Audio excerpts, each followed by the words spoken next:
Nous voulons porter du fruit dans nos familles.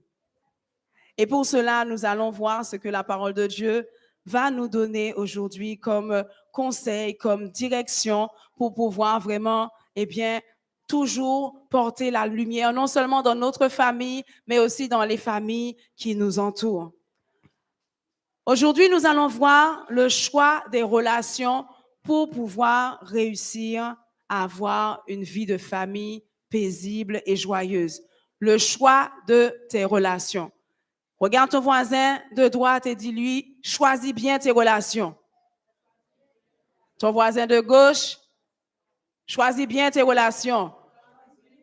Ton voisin de devant, si tu en as un, dis-lui, choisis bien tes relations. Ton voisin de derrière, dis-lui, choisis bien tes relations. Maintenant, seulement celui qui sourit pour toi. S'il n'est pas souri pour vous, pas dire rien. Choisis bien tes relations. Voilà. Que Dieu vous bénisse, que Dieu vous fortifie. Choisir bien ses relations. Bien choisir ses relations, a un impact sur nos familles. Un impact positif ou bien un impact négatif. Un impact constructeur ou bien un impact destructeur. Donc, cela veut dire qu'on ne doit pas choisir nos relations juste comme ça, juste pour faire plaisir, mais on choisit bien nos relations importantes en tout cas pour que, notre famille puisse se construire et que aussi d'autres familles puissent aussi se construire. Donc, nous allons parler de plusieurs relations, mais on va commencer par, le choix du partenaire de vie. Donc, aujourd'hui, on va parler aux célibataires. D'habitude, on parle souvent beaucoup à ceux qui sont mariés, ceux qui sont déjà en famille, mais aujourd'hui, nous allons parler pour les célibataires, mais ça ne va pas concerner seulement les célibataires, ça va vraiment concerner toute personne qui veut avoir de bonnes relations amicales, les bonnes relations professionnelles pour pouvoir vraiment que, ça puisse avoir un impact constructeur sur ta famille.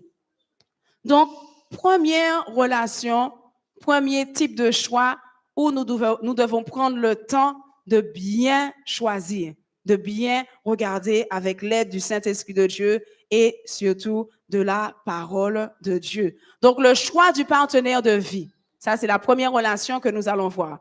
Le partenaire de vie, donc c'est celui ou celle qui va passer le reste de nos jours, le reste des jours avec nous.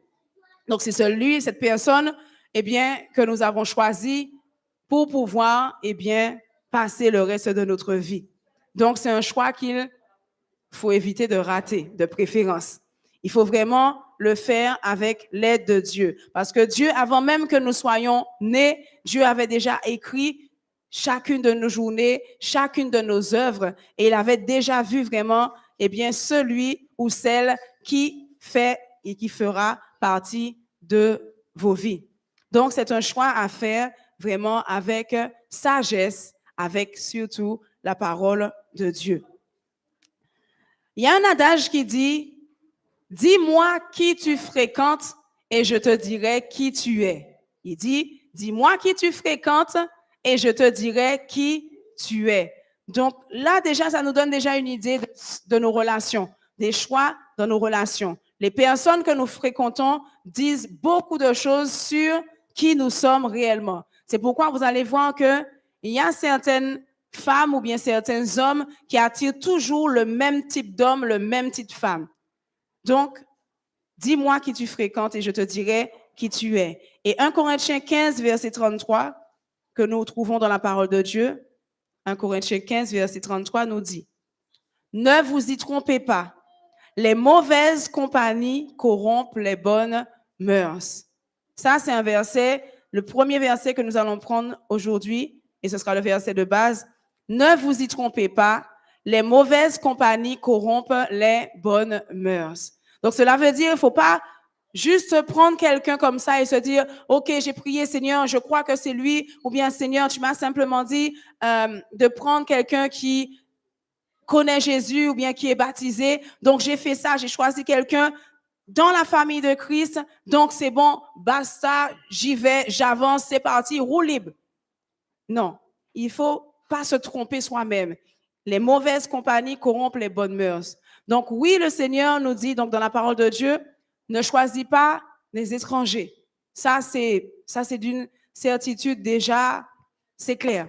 Ne choisis pas un étranger. Quand tu veux faire le choix d'un partenaire, tu es célibataire, tu veux choisir quelqu'un pour pouvoir vivre avec cette personne-là, déjà, tu sais déjà que la première chose à faire, rentre dans la prière et dans la parole de Dieu afin de ne pas être troublé. Ne commence pas par regarder à gauche, à droite. Commence par entrer dans la prière et commence à regarder que dit la parole de Dieu pour le choix, eh bien, du futur époux ou de la future épouse. La parole de Dieu nous dit, donc, c'est dans les livres toujours de Corinthiens, où la parole de Dieu nous dit, ne vous mettez pas avec des étrangers. Donc, étrangers, on voit cet exemple-là dans Samson et Dalila. Samson, eh bien, il a quitté les femmes de sa, comment dire, de sa femme. Il a quitté les femmes, en fait, du peuple de Dieu pour pouvoir aller vers une femme étrangère. Donc, il n'a pas écouté ce conseil qui lui a été donné parce que la parole de Dieu reste toujours un conseil et même ordonnance et conseil. Donc, la parole de Dieu nous dit, moi je dis conseil. Pourquoi je dis conseil? C'est parce que tu as le choix d'accepter ou pas. Mais en fait, ce sont des commandements. OK? Mais les commandements, tu peux dire que oui, j'obéis, je suis ce que Dieu me dit. Et tu peux aussi dire, ah non, j'ai pas envie de suivre, ça me fatigue, j'ai déjà assez de lois à écouter. C'est un choix. D'accord? Donc c'est pour ça aussi, tu vas m'entendre parfois parler de conseils, mais en réalité, ce sont des commandements de notre Dieu. Et donc, il nous dit, ne vous mettez pas sous un joug étranger, ne vous mettez pas avec des étrangers. Et Samson, malheureusement, n'a pas écouté cette parole que Dieu, eh bien, leur avait donnée, donc au peuple de Dieu. Et il est allé chercher en dehors. Donc, il est allé chercher parmi les peuples païens. Et donc, il a trouvé qui est Dalila. Dalila qui était une femme étrangère. Et qu'est-ce qui s'est passé? Eh bien, Dalila l'a mené à sa perte. Puisque Dalila, eh bien, c'était une femme étrangère. Elle a facilement été achetée par des personnes qui voulaient détruire Samson. Maintenant, tu vas me dire, oui, mais il y a des chrétiens il y a des païens qui sont mieux que certains chrétiens dans l'église. Il n'y a pas de souci. On continue. Salomon aussi a fait ce choix. Salomon a décidé de se marier avec des femmes étrangères. Et on voit dans la parole de Dieu, donc dans 1 roi 11, dans le livre de 1 roi chapitre 11, tu vas voir ce qui est écrit. Ce qui est arrivé à Salomon par rapport à ce choix-là. Le Seigneur ne nous demande pas des choses juste comme ça. Tu veux mettre toutes les chances de ton côté pour réussir, commence par marcher selon les Écritures dans tes choix et dans tes décisions. 1 roi chapitre 11. Donc, c'est assez long, donc nous allons essayer d'aller directement à l'essentiel. Et il fut irrité toutes ces femmes étrangères qui offraient des parfums. Donc, au verset 8, déjà, on voit que Salomon avait des femmes étrangères. Et puis, par la suite encore, quand tu continues à lire, donc c'est un assez long texte, quand tu continues à lire, tu vas voir que Salomon a été emporté dans la doctrine de ces femmes étrangères et Salomon s'est détourné de Dieu. Donc, verset 6. Et Salomon fit ce qui est mal aux yeux de l'Éternel et il ne suivit point pleinement l'Éternel comme David, son père. Donc, la cause de ce choix de Salomon, qui a choisi de ne pas se marier avec les femmes du peuple de Dieu, mais de se marier avec des femmes étrangères, donc des femmes idolâtres qui avaient d'autres dieux, eh bien, ça l'a emmené à sa perte. Il a désobéi à la parole de Dieu et c'est ce qui a emmené Salomon à sa perte. Malgré la grande sagesse de Salomon, on aurait pu dire que, mais oui, mais Salomon quand même n'aurait pas dû tomber dans ce piège-là parce que Salomon, c'est vraiment quelqu'un qui a une grande sagesse. Malgré la grande sagesse de Salomon, Salomon a fait l'erreur de se marier à des femmes étrangères. Et ça a été sa perte. Donc, vraiment, nous regardons selon la parole de Dieu. Encore des exemples comme ça, tu peux en trouver plusieurs, mais les plus marquants, ce sont déjà ces deux-là, Samson et Salomon. L'un des bons exemples que nous voyons dans la parole de Dieu, c'est l'exemple de Isaac et de Rebecca. C'est le père d'Isaac qui est allé, qui a demandé à son serviteur, voilà là où je veux que tu ailles chercher la femme de mon fils. Et donc, il est allé chercher parmi aussi le peuple de Dieu. Et donc, on voit que le couple Isaac et Rebecca, eh bien, c'était un couple, ils étaient amoureux l'un de l'autre et ça s'est très bien passé entre Isaac et Rebecca. Donc, le choix du partenaire est vraiment, il y a plusieurs critères. C'est vraiment très important de pouvoir bien choisir son futur époux, sa future femme. Comment faire? Comment faire pour attirer la bonne personne? Comment faire pour attirer le bon futur mari? Comment faire pour attirer la bonne future femme? Premier point que nous voyons. Il faut que tu sois un célibataire épanoui et heureux. Ça, tu ne peux pas commencer si tu n'es pas un célibataire épanoui et heureux en Christ. Je dis bien épanoui et heureux en Christ, ou bien épanouie et heureuse en Christ. Quelqu'un qui est un célibataire malheureux, qui attend juste que le mariage arrive pour être heureux, tu vas être malheureux, tu vas rendre cette personne-là malheureuse aussi. Ça, c'est sûr, c'est net, c'est clair.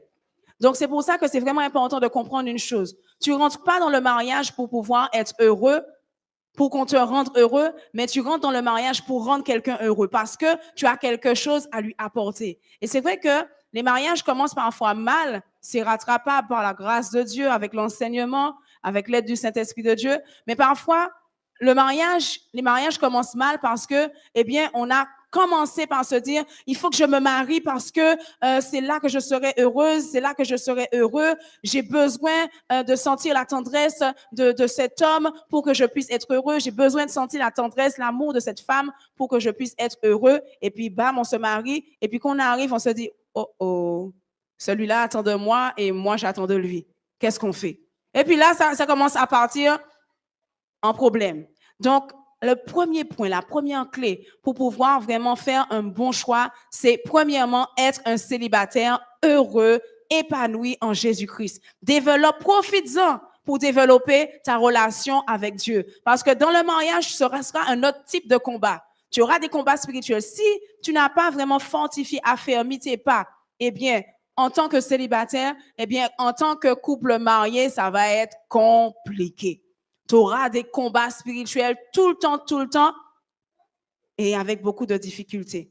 D'accord? Donc, si on veut diminuer les risques et puis même réussir un mariage heureux, il faut pouvoir être un célibataire épanoui et heureux en Christ. Je m'épanouis, je me développe en Jésus, je développe ma relation. C'est le moment où tu as plus de temps. Parce qu'après, dans le mariage, le temps, il faudra demander, est-ce que tu me permets de pouvoir jeûner? Parce que imagine-toi, dans le mariage, tu penses que tu vas jeûner à n'importe quel moment. Là, tu es célibataire. Tu peux décider, bon, je jeûne 3 jours. Pas de problème. Quand tu seras marié, tu auras un mari, femme. Tu ne peux pas te lever et dire, ah oui, je fais 3 jours de jeûne. Ah bon? Et moi, dans tout ça, qui ça va manger? Donc là, c'est 2 choses différentes. Donc, c'est vraiment important de pouvoir réaliser que pendant que tu es célibataire, profites-en. Parce que après, ce sera une négociation. Chérie, est-ce que ça te dérange? Je voudrais faire un jeûne. En général, quand tu discutes avec ton mari, avec ton épouse, en général, ça se passe bien. Il dit, mais non, il n'y a pas de problème, chérie, etc. Mais parfois, chérie peut te dire, ah, mes amis, c'est juste ça, ben, la chaud, ou pas ta femme ça, mes amis. Donc, voilà, il peut te dire, est-ce que tu peux repousser un petit peu et puis me faire un petit plaisir et puis ensuite tu commences ton jeûne après. Donc, ce n'est pas la même chose. Pendant que tu es célibataire, profite de rentrer dans la présence de Dieu. Comme ça, quand tu es dans le mariage, tu pourras élever ton mariage. Tu auras la force de vraiment, lorsqu'il y a un problème, lorsqu'il y a un combat, tu auras la force de pouvoir dire, j'ai l'habitude de prier. Je rentre en prière pour pouvoir comprendre qu'est-ce qui se passe. Comment ça se fait qu'on n'arrive pas à communiquer? Comment ça se fait qu'on n'arrive pas à se comprendre? Comment ça se fait à chaque fois, à cause de l'enfant, on se dispute? Tu vas pouvoir, déceler tout ça parce que tu as l'habitude d'être dans la présence de Dieu. Donc, c'est une clé qui est très importante. Première clé, sois épanoui, sois un célibataire épanoui, un célibataire heureux, un célibataire engagé en Jésus-Christ. Ça, c'est vraiment important. Sache que, donc, la tristesse, le désespoir, ça t'empêche vraiment de voir clair. Quand tu es triste, tu te dis non, mais je serai heureux ou bien heureuse seulement quand je le verrai ou bien quand je la verrai vraiment bras dans les bras avec l'alliance. Quand je verrai l'alliance, vraiment, je serai heureuse. Eh bien, non. Justement, ta tristesse va attirer les mauvaises personnes. Ta tristesse, ta dépression, ton aigrissement parce que tu n'es pas encore marié, ça va attirer les mauvais garçons, ou bien ça va attirer le mauvais homme, ou bien ça va attirer la mauvaise femme.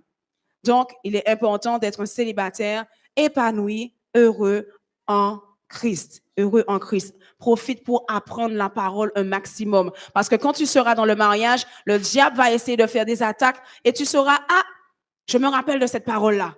Je me rappelle de cette parole-là. Je sais ce qu'il faut faire. Pourquoi? Parce que tu t'es préparé. Tu t'es préparé à donner de l'amour, à donner de la joie. Il faut te préparer dans ton mariage, plus tard, pour plus tard.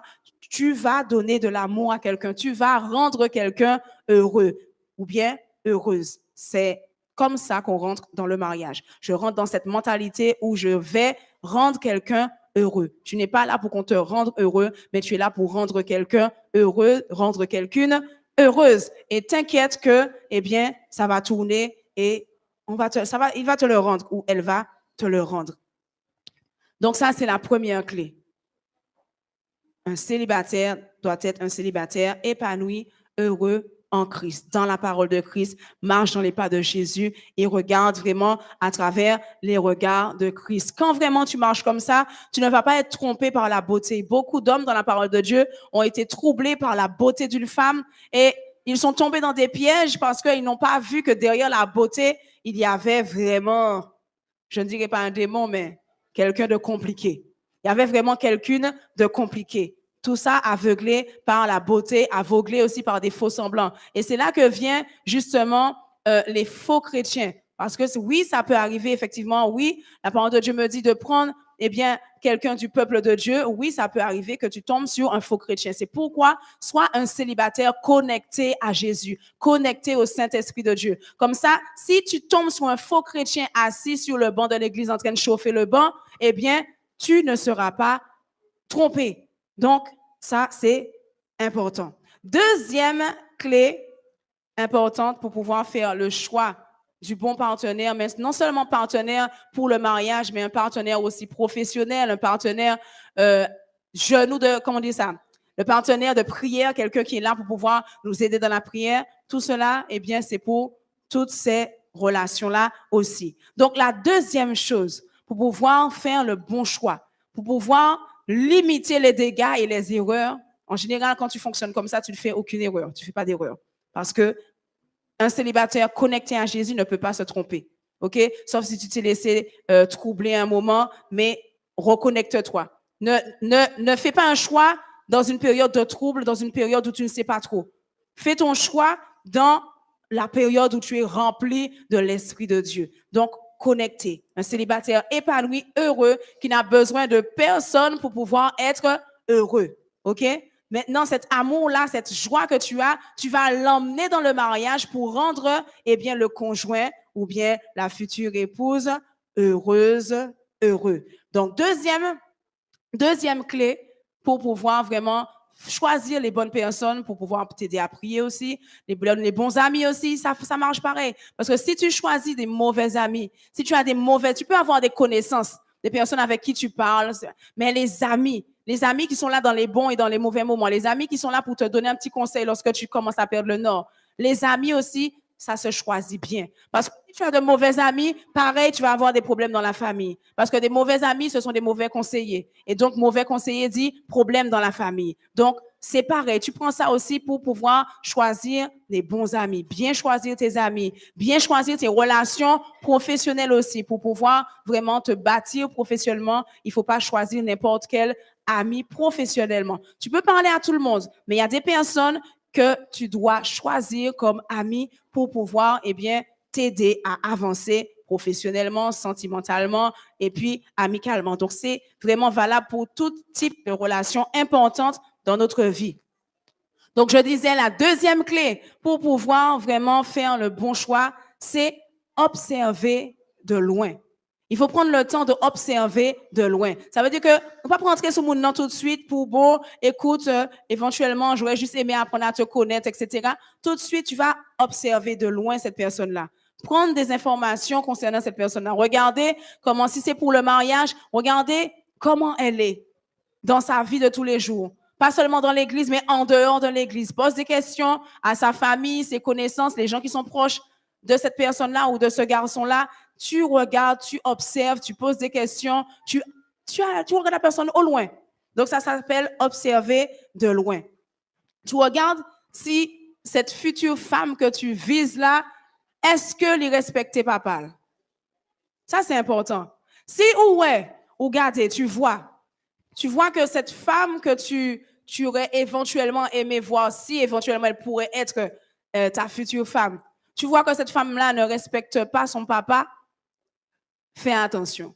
Vas-y lentement, ralentis sous le champignon, observe toujours. Parce que si elle ne respecte pas son père, qui est son autorité actuelle, elle ne te respectera pas en tant qu'autorité. Donc, cela veut dire que toutes ces choses-là, ce sont des choses que tu vois en amont.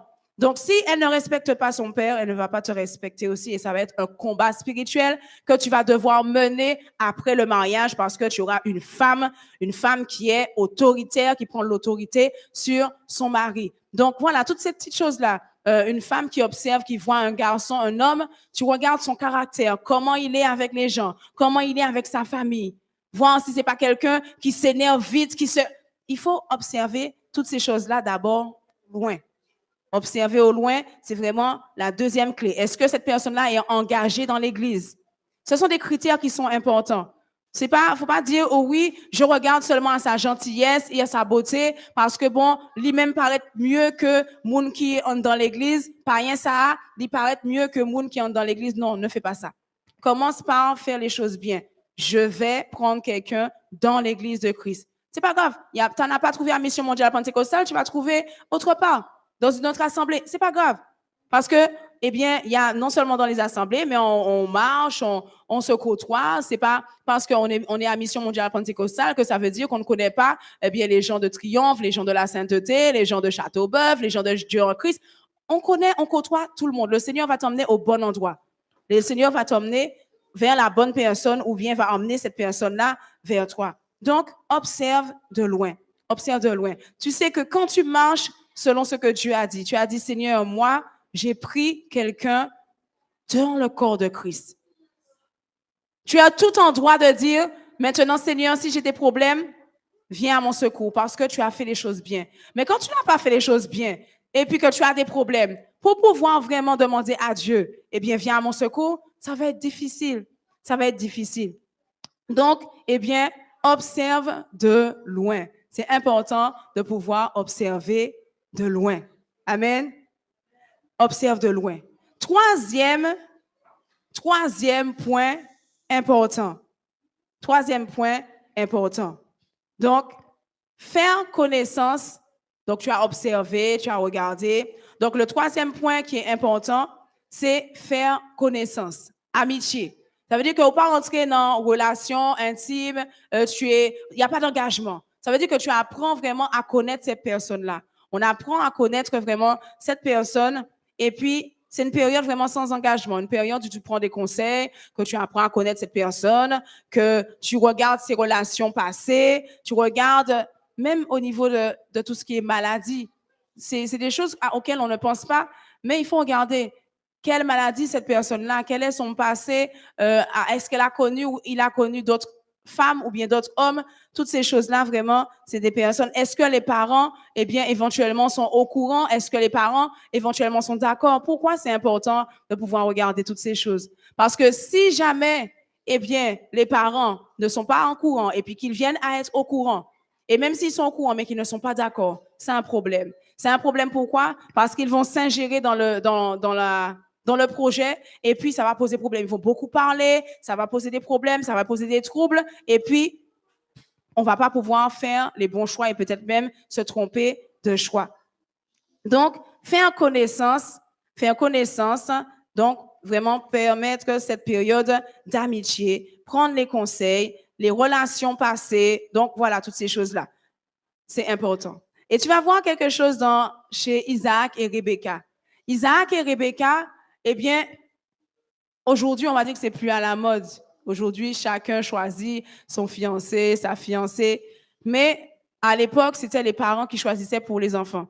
Et beaucoup de couples ont réussi, eh bien, avec le choix des parents. Pourquoi le parent, eh bien, a une vision qui est plus loin que l'enfant. Donc, un parent vraiment spirituel, parfois, il va voir mieux que, eh bien, l'enfant. Et donc, c'est comme ça que Isaac et Rebecca furent un couple qui était bien, qui était heureux. Donc, parfois, et c'est important quand même de prendre l'avis de ses parents, de son père, de sa mère. On parle de parents chrétiens, de préférence. Parce que si tu as un parent qui est païen, un parent qui ne connaît pas Dieu ou bien qui ne suit pas la parole de Dieu, les conseils vont être un peu compliqués. Mais tu peux quand même écouter, ça peut être un bon conseil. On a aussi des parents spirituels, pères et mères spirituels.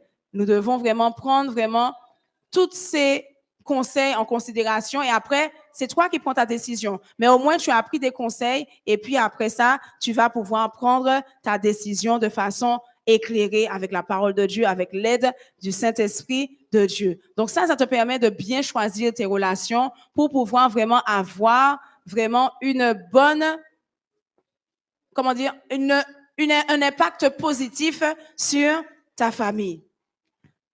Allons voir ce que dit la parole de Dieu encore dans Proverbes 6, verset 24. Est-ce que nous sommes ensemble? Est-ce que nous là?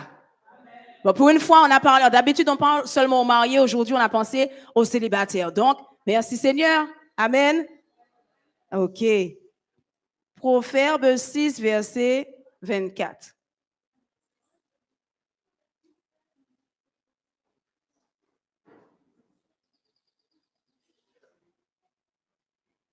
Ils te préserveront de la femme corrompue. Donc, car le précepte, on va commencer au 23. Au verset 20 même, pour bien comprendre. Donc, Proverbe 6, à partir du verset 20. Mon fils, garde les préceptes de ton père et ne rejette pas l'enseignement de ta mère. Lis-les constamment sur ton cœur. Attache-les à ton cou. Ils te dirigeront dans ta marche. Ils te garderont sur ta couche. Ils te parleront à ton réveil. Car le précepte est une lampe. Donc, c'est la parole de Dieu. Le précepte est une lampe et l'enseignement une lumière. Et les avertissements de la correction sont le chemin de la vie. Ils te préserveront de la femme corrompue ou de l'homme corrompu. Ne la convoite pas dans ton cœur par sa beauté et ne te laisse pas séduire par ses paupières. Donc, qu'est-ce qu'il dit? Qu'est-ce qu'il va garder? Qu'est-ce qui va te garder du mauvais choix? C'est la parole de Dieu. C'est premièrement la parole de Dieu. Il dit, attache la parole de Dieu à ton cou. Verset 21, lis-les constamment. Lis la parole de Dieu constamment. Lis-les à ton cou. Attache la parole dans ton cœur avec toi. Garde toujours la parole pour pouvoir ne pas te tromper de chemin, te tromper de direction et tomber entre les mains, comme dit la parole de Dieu, d'une femme corrompue. D'une femme corrompue. Donc, cela fait partie vraiment de ce que, en tant que célibataire ou bien en tant que quelqu'un qui cherche à avoir une bonne relation, qui va avoir un impact constructeur et pas destructeur sur sa vie, eh bien, voilà, c'est surtout, premièrement, la parole de Dieu. La parole de Dieu. Donc, la femme corrompue, de la langue doucereuse, de l'étrangère, tout cela, en fait, ça va te préserver. La parole de Dieu va te préserver de ces erreurs-là. Donc, la parole de Dieu. Garde la parole de Dieu dans ton cœur, dans ton âme, dans tes pensées. Quatrième étape, après avoir fait connaissance, avoir appris à se connaître. Donc, quand on a appris à se connaître, donc c'est la période, ce que moi j'appelle la période d'amitié. Cette période d'amitié, c'est une période sans engagement, c'est une période où simplement on apprend à se connaître. Comment tu t'appelles, quel est ton groupe sanguin, est-ce que par le passé, est-ce que tu as déjà eu quelqu'un, est-ce que, voilà, on parle, on apprend à se connaître. Qu'est-ce que tu aimes, qu'est-ce que tu n'aimes pas faire? On n'est pas dans une relation intime. C'est vraiment deux amis comme deux frères et sœurs qui parlent dans l'église. Simplement, j'apprends à te connaître, j'apprends à connaître ton caractère. Sans plus. Ça veut dire que nous parlons, eh bien, on va aller tout seul au ciné pour pouvoir en discuter. Non, on est là en public et on apprend à, eh bien, se connaître. La quatrième étape, effectivement, qui va en découler, eh bien, ce sera les fiançailles ou la casse. C'est l'un ou l'autre. Tu as observé de loin, tu as fait une période d'amitié, eh bien, il y a une quatrième étape, ce sera soit tu passes aux fiançailles, donc c'est la promesse du mariage, soit tu vas passer à la casse. Ça veut dire que tu as vu que ça ne correspond pas. Le caractère que cette personne-là ne va pas avec toi, ou pas qu'à supporter, ou dit, ah, cher, je fais mon respect, je connais ma faiblesse, je connais mon caractère. Si mon ça a monté, m'a monté aussi, m'a battu. Donc, je préfère, papa, on casse ça, on reste tranquille parce que je connais ma faiblesse. Si je sais que j'ai une faiblesse, cherche quelqu'un qui soit plus spirituel que toi. Si tu sais que tu es faible spirituellement, ne prends pas quelqu'un qui a le même niveau spirituel que toi. Il faut vraiment, eh bien, demander à Dieu quelqu'un qui puisse t'aider, te tirer vraiment spirituellement, quelqu'un qui soit le contraire même peut-être de ton caractère. Par exemple, si tu as un caractère de feu, tu as développé un caractère de tu t'énerves vite, tu te fâches vite, ne prends pas quelqu'un qui a le même caractère que toi. Vous allez être en combat toute la journée. C'est calotte sous calotte. Coup de pied. Il y a des femmes qui battent les hommes, mais il ne faut pas croire que c'est seulement des femmes battues qu'il y a. Il y a des hommes battus, mais bon, on connaît comme ces garçons. Il ne faut pas dire ça. Garçons battus. Ça existe, malheureusement. Ce sont des hommes qui sont réellement dans la souffrance. Ça existe, ils sont dans la souffrance. Malheureusement, ils ne peuvent pas se dévoiler parce que c'est dur quand même de dire « j'ai été battu par ma femme ». C'est sûr, c'est sûr. C'est vraiment, mais en tout cas, pour te préserver de ce genre de choses, eh bien, fais bien ton choix. Réfléchis bien. Rentre dans la prière. Regarde la parole de Dieu. Et puis, n'hésite pas. Tu n'es pas engagé. Même dans les fiançailles, si vous gagnez temps ou ratez période d'amitié et puis vous rentrez dans les fiançailles là, et puis tu vois que, vous me dites, c'est bon, ma petite fille, on va arrêter ça. C'est bon, mon petit monsieur, on va arrêter ça. Il n'y a pas de problème. Les fiançailles aussi se cassent. La seule chose qui ne se casse pas, c'est le mariage. Qui voulait dire, pas arriver dans le mariage là et puis ouvrir les yeux ou dire, oh, on va trouver tout ça bagaille. Là, c'est trop tard. D'accord? Donc, c'est pour ça que tu dois être un célibataire vraiment épanoui et heureux en Jésus-Christ. Un célibataire épanoui et heureux en Jésus-Christ, un célibataire connecté au Saint-Esprit de Dieu pour ne pas découvrir les défauts dans le mariage. Beaucoup trop de personnes découvrent les vrais défauts dans le mariage et ça pose un problème. Donc, casse les fiançailles ou bien si tu vois que ça peut aller, on continue maintenant, on va commencer à préparer le mariage, etc.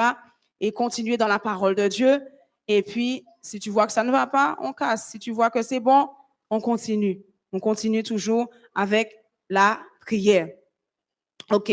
Donc, maintenant, on continue dans les relations. Donc là, c'était concernant le choix du futur conjoint, du futur époux. Maintenant, dans nos relations, vraiment, on cherche quelqu'un, un compagne de genoux. La meilleure compagne de genoux, normalement, c'est ton mari, c'est ton épouse. Parce que nous sommes censés être les meilleurs amis.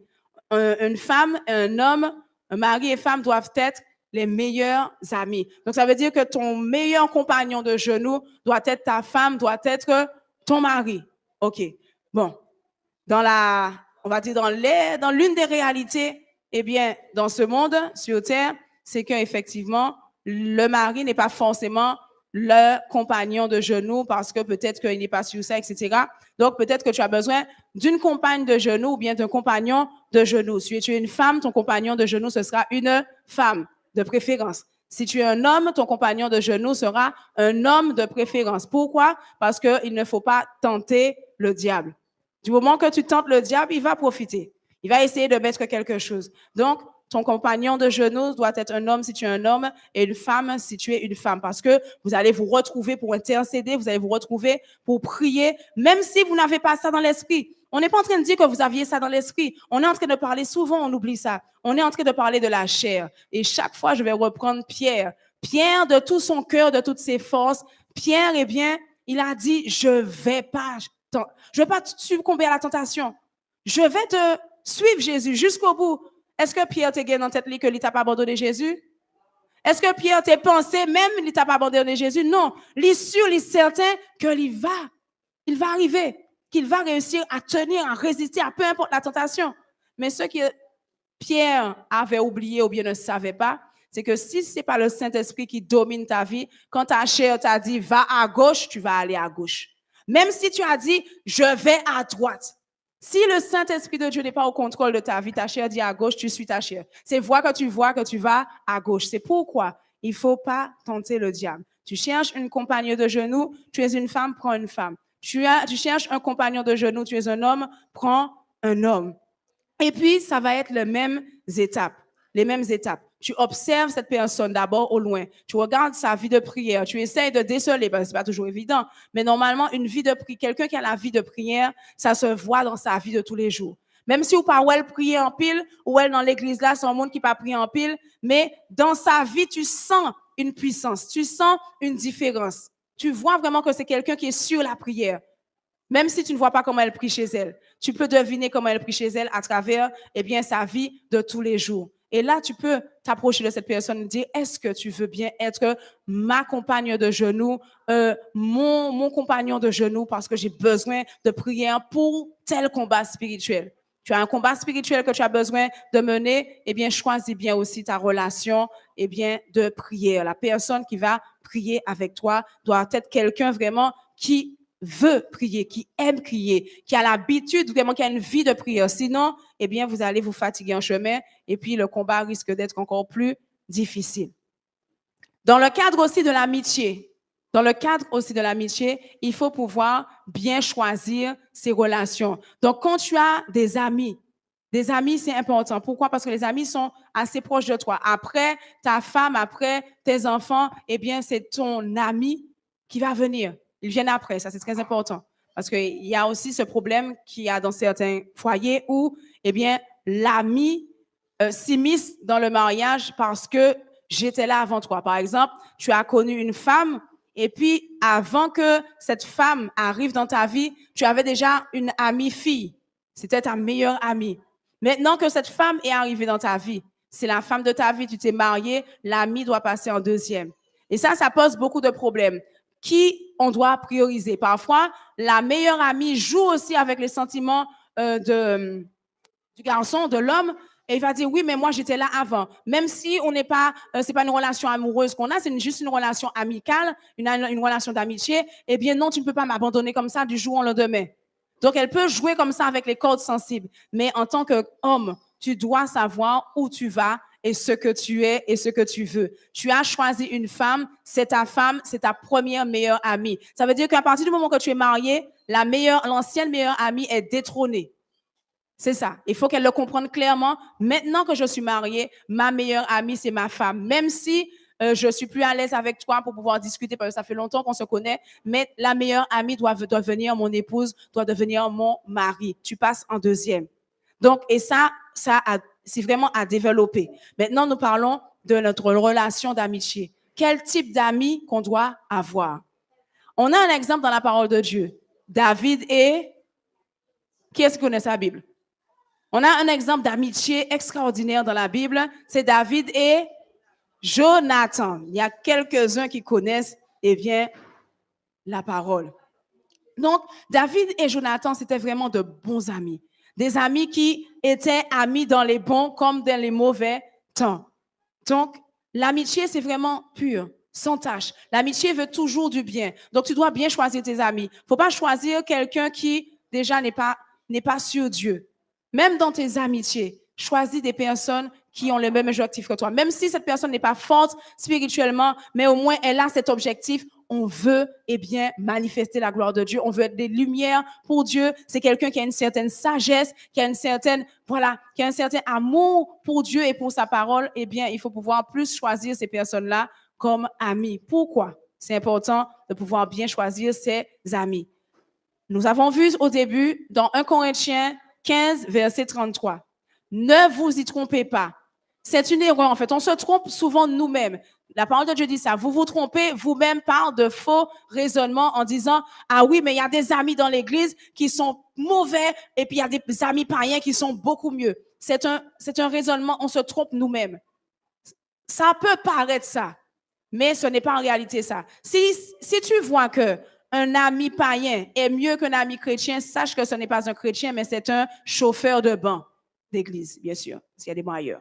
C'est un chauffeur de banc d'église. Donc, tu ne peux pas comparer un chauffeur de banc d'église à un vrai chrétien qui peut être meilleur ami que le païen. Parce que le païen, même s'il est gentil, même s'il essaie de donner des conseils comme il peut, lorsque va arriver un problème dans ton foyer, dans ta famille, le païen ne sera pas de bons conseils. Il va faire de son mieux, mais il ne sera pas de bons conseils. Lorsque tu auras besoin peut-être d'aide dans la prière, il ne pourra pas t'aider non plus. Donc, tes relations d'amitié, c'est vraiment important de bien choisir parce que les mauvaises compagnies corrompent les bonnes mœurs. Ça veut dire que même si tu as un ami qui est gentil, mais si c'est un ami qui a l'habitude de mentir, tu vas finir par mentir. Tu vas me dire, mais oui, mais non, moi, je suis en forme, moi, ne pas influencer, etc. Mais si la parole de Dieu, si Dieu lui-même dit les mauvaises compagnies corrompent les bonnes mœurs, tu n'es pas plus fort que Dieu. Donc, si Dieu a dit les mauvaises compagnies corrompent les bonnes mœurs, et puis toi, tu viens, tu dis, ah, même si j'ai de mauvaises compagnies, c'est pas eux qui vont m'influencer, c'est moi qui va les influencer, eh bien, tu vas tomber dans l'erreur. Parce qu'il a dit les mauvaises compagnies corrompent les bonnes mœurs. Maintenant, tu dois être une lumière pour ceux qui en ont besoin. Ceux qui sont dans les ténèbres, ceux qui ont besoin de lumière, tu dois être une lumière pour eux, mais ce ne doit pas être tes meilleurs amis. OK? Donc, quand tu as un meilleur ami, il faut faire des bons choix. Il faut faire des bons choix parce que ça influence effectivement dans le mariage. Combien de mariages ont été brisés parce qu'ils ont reçu de mauvais conseils des amis? Et ça, c'est important aussi. Même si tu as quelqu'un qui t'a donné un conseil, avant d'aller briser ton foyer à cause des conseils des amis, à cause de ce que les amis disent, il faut donner la priorité à la communication dans votre mariage. Il faut parler, il faut donner raison au mariage devant Dieu, ta famille. Un ami vient mal te parler de ton enfant. Arrange les choses en famille. Ne va pas faire un jugement avec l'ami, l'enfant. Là, tu as entendu ce que l'ami t'a dit, merci, c'est bon, on a fini avec ça. Et tu vas régler le problème avec ton enfant en famille, avec ta femme en famille, avec le mari en famille. Et on essaie de trouver la paix tout le temps. C'est ce que la parole de Dieu nous dit. Il nous faut trouver la paix. Donc, quelqu'un qui a des paroles de sagesse, quelqu'un qui ne va pas semer le trouble dans votre foyer, c'est ce qu'il faut faire comme choix pour avoir un ami vraiment sur qui tu pourras compter dans tous les moments, surtout dans son mariage. Pareil, quelqu'un qui a la même vision que toi, la même vision, c'est-à-dire marcher comme Jésus a marché. Notre vision à tous doit être d'être semblable à Jésus. Donc, tu dois avoir des amis semblables à Jésus. Tu peux parler avec tout le monde, tu peux rire avec tout le monde, c'est pas un problème. Tu peux communiquer avec tout le monde, mais tes amis, les personnes qui sont proches de toi, choisis-les bien. C'est très important. Et puis, développe cette relation d'amitié. Il faut développer cette relation d'amitié. Quatrième aussi relation que nous avons parfois besoin de développer, c'est les relations de travail. Ça aussi, il faut faire attention avec qui, eh bien, qui est-ce que tu choisis comme partenaire de travail, surtout pour les personnes qui veulent faire des entreprises. Quand tu as une entreprise ou bien que tu veux créer une entreprise, eh bien, fais attention au choix. Choisis bien tes partenaires de travail. Ne choisis pas quelqu'un de la famille parce que c'est quelqu'un de la famille. Tu dis, oui, je veux choisir quelqu'un de la famille parce que, bon, il a besoin de travail. Non, ça marche pas comme ça. Choisis bien tes relations. Parce que si cette personne de la famille ne connaît rien dans l'entreprise, n'est pas motivée pour pouvoir apprendre aussi, elle va faire couler ton entreprise. Et ça va être des problèmes. Donc, même tes relations professionnelles dans le travail, il faut bien les choisir. Quelqu'un qui a la même vision que toi, quelqu'un qui a envie de t'aider à avancer, quelqu'un qui est prêt en fait à se sacrifier pour que, eh bien, ensemble, vous puissiez réussir à monter cette entreprise. Un bosseur, quelqu'un qui est honnête. Parce que ça aussi, c'est important. Quelqu'un qui est honnête. Tu sais que la personne est malhonnête, mais comme c'est ton meilleur ami, tu sais que la personne, peut-être, c'est quelqu'un qui a l'habitude de mentir, de voler. Mais comme c'est ton meilleur ami, ou dit, pas un problème, non, il n'y a pas de problème. Tu peux venir, tu es mon meilleur ami. Non, ne faites jamais ça. Vraiment, choisissez vos relations. Quelqu'un qui a la vision, tu sais que tu veux mener ton entreprise, tu veux que ce soit une entreprise qui touche des milliards, eh bien, ne prends pas quelqu'un qui a un esprit de pauvreté dans sa vie, qui dit, ah non, c'est pas bon d'être riche, c'est pas bon d'avoir l'argent, etc. Prends quelqu'un qui a la même vision que toi, qui sait que Dieu est capable d'emmener ton entreprise à milliards, à millions, peu importe là où tu veux aller, mais il faut bien choisir aussi ton partenaire de travail. Ce qui est encore mieux, c'est si c'est quelqu'un qui est chrétien, qui a la sagesse de Dieu, c'est encore mieux. Si tu n'as pas trouvé, le Seigneur connaît toutes choses. Tu vas avoir un partenaire au moins qui est motivé, qui est honnête, qui a les compétences que tu recherches. Même si c'est un païen, eh bien, sûrement en contact avec toi, il va se convertir. Là, c'est pas le mariage, donc c'est pas grave. Ça veut dire que tu peux prendre un païen comme associé parce qu'il a les compétences, parce que c'est quelqu'un qui est sérieux, parce que c'est quelqu'un qui est motivé. Après ça, en contact avec toi, il va accepter Jésus-Christ, c'est sûr. Par contre, ne faites pas la même chose pour la relation de mariage. Tu vas pas choisir un païen et puis dire, en contact avec moi, il va se convertir, il va accepter Jésus. Ça, c'est danger, danger, danger. Il ne faut pas qu'il en soit ainsi. Par contre, juste une parenthèse, parce qu'il y en a qui se posent la question. Donc, l'objectif des enseignements, quand même, c'est pouvoir vous diriger, vous guider, vous aider à prendre les bonnes décisions et répondre aussi à vos questions pour que vous-même, vous puissiez aider d'autres personnes aussi qui ont des questionnements. Il y a des personnes qui se sont mariées dans le monde. Ils se sont mariés païens. Donc, ils se sont mariés à la mairie, ils ne connaissaient pas Dieu, aucun des deux ne connaissait Dieu. Et puis, entre-temps, il y en a un qui s'est converti, qui a accepté Jésus-Christ. Dans ce cadre-là, il y a beaucoup de personnes qui se posent la question, il ne veut pas me suivre, etc. J'ai essayé, il ne veut pas me suivre. Donc, Paul a donné une réponse par rapport à ça et il dit, dans ce cas-là seulement,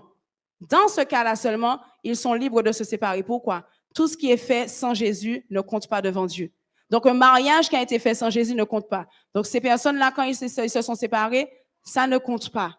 C'est vraiment dans ce cas-là, parce que ce sont des personnes qui se sont mariées dans l'ignorance. C'est le seul cas. Sinon, tu ne peux pas prendre un païen et puis dire, je vais le changer, il va changer, je n'ai pas trouvé dans l'église, il va changer. Tu te mets en danger grave. Donc, la parole de Dieu te dit, choisis quelqu'un du corps de Christ, mais choisis-le bien. Donc, toutes tes relations sentimentales, relations professionnelles, prière, relations de prière, relations amicales, eh bien, il faut les choisir bien. Tout le monde ne peut pas être ton ami.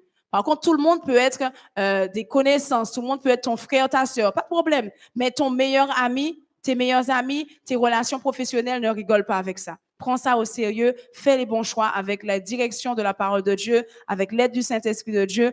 Observe, prends les décisions vraiment de façon éclairée, pas aveuglée par une prestance, par une beauté, mais vraiment éclairée par la parole de Dieu.